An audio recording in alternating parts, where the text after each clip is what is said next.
Então hoje eu vou fazer o exercício O Professor Assustador relativo à matéria de funções.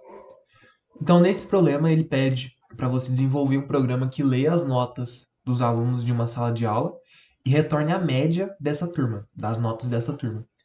Então primeiro ele pede para você fazer um programa que leia as notas de cada aluno e essas notas vão ser armazenadas em um vetor. E aí depois ele pede para você desenvolver uma função que receba o vetor e retorne a média, mas primeiramente a gente vai fazer apenas a leitura das notas e armazenar no vetor. Apenas isso.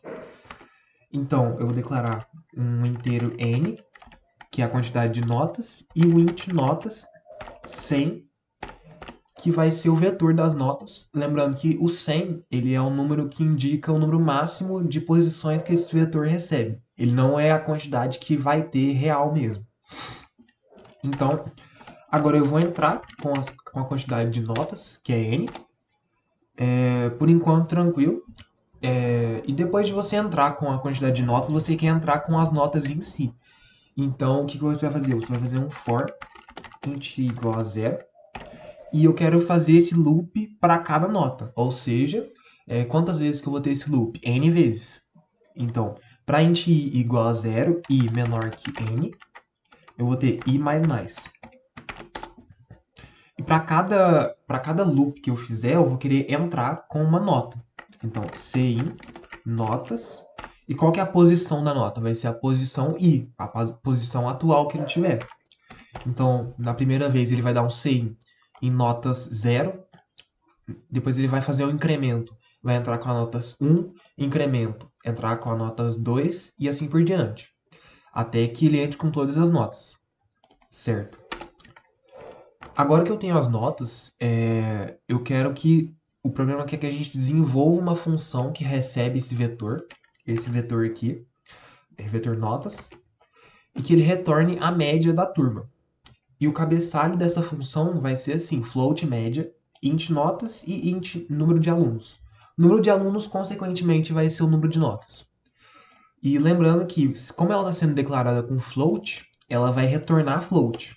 Então, da mesma forma que se eu tivesse um int aqui, essa função retornaria int. Então, vamos declarar essa função aqui em cima. Média int notas e int número de alunos, que no caso é o número das notas também. E o que eu quero fazer aqui? Eu quero fazer a média das notas dos alunos. Para ter a média, eu preciso ter primeiramente a soma das notas desses alunos. Então eu vou declarar uma variável chamada soma notas, que vai ser igual a zero, vai começar com zero. E embaixo eu vou colocar um float média notas, em que eu vou armazenar a média das notas.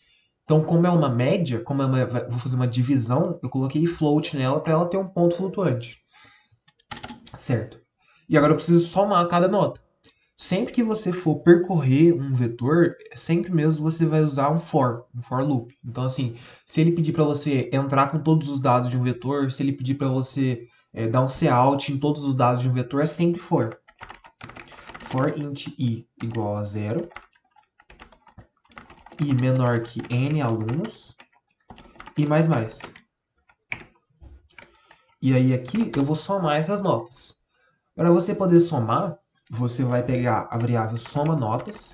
Ela está com o valor zero agora. E agora eu quero mudar esse valor dela. Então eu vou atribuir a ela o valor de quê? Eu vou atribuir a ela o valor da nota que eu quero. Notas i, no caso. Ele vai começar com notas zero mais soma notas. Então o que está acontecendo aqui? Ele está pegando o soma notas e está atribuindo a ele o valor de notas i, que no caso a primeira vez vai ser zero, mais soma notas. Como o soma notas ele é zero, você está, em outras palavras, atribuindo notas i a soma notas. Então esses dois caras vão ser iguais no primeiro loop. E aí o que acontece? No segundo loop, por exemplo, eu vou ter que soma notas e vai atualizar para quê? Para notas, no caso agora vai ser 1 porque eu tive um incremento, mais o soma notas. E o que era o soma notas anteriormente? Ele era o notas zero ou o notas anterior. Então é isso que faz a soma. Essa soma ela sempre vai somar o número atual, o i atual, a posição do vetor atual com a posição anterior, porque eu atribuí anteriormente ela, entendeu? E aí depois que eu somo essas notas, eu preciso fazer a média. Então, média notas é igual a soma notas dividido por número de alunos.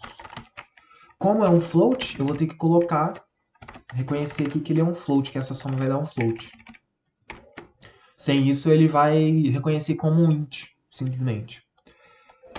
E agora que você já tem tudo dessa função, você já calculou a média, você precisa retornar ela. Porque só calculando, a função ela não vai te dar nada. Se você chamar ela no código, se você chamar ela aqui embaixo, ela não vai te dar nada. Ela vai fazer o cálculo, mas vai continuar com o valor apenas em média notas. Depois disso, tá, você tem essa função média aqui.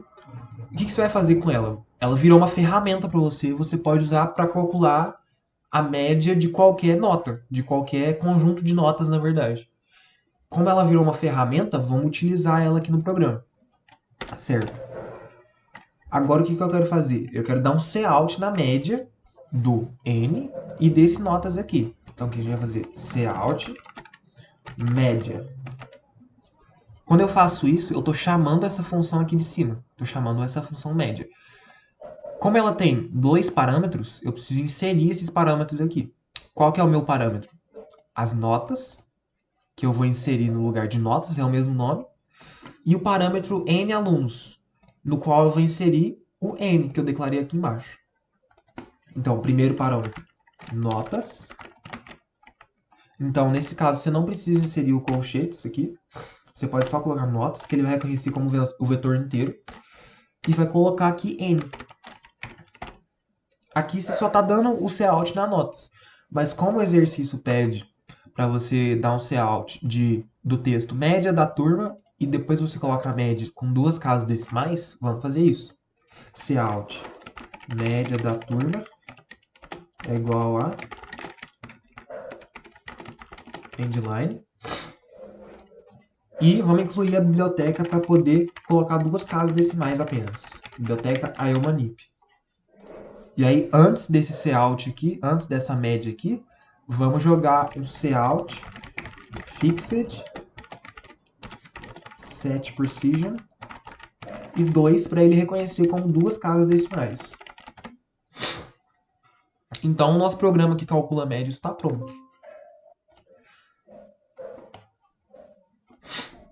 Include... Escrevi errado. É iomanip. Aí, isso, agora sim. Então, eu vou entrar com a quantidade de notas, 4 notas. Eu vou calcular a média delas. Eu tirei 5 na primeira, 10 na segunda, 7 na terceira, 4 na quarta. Média da turma 6,50.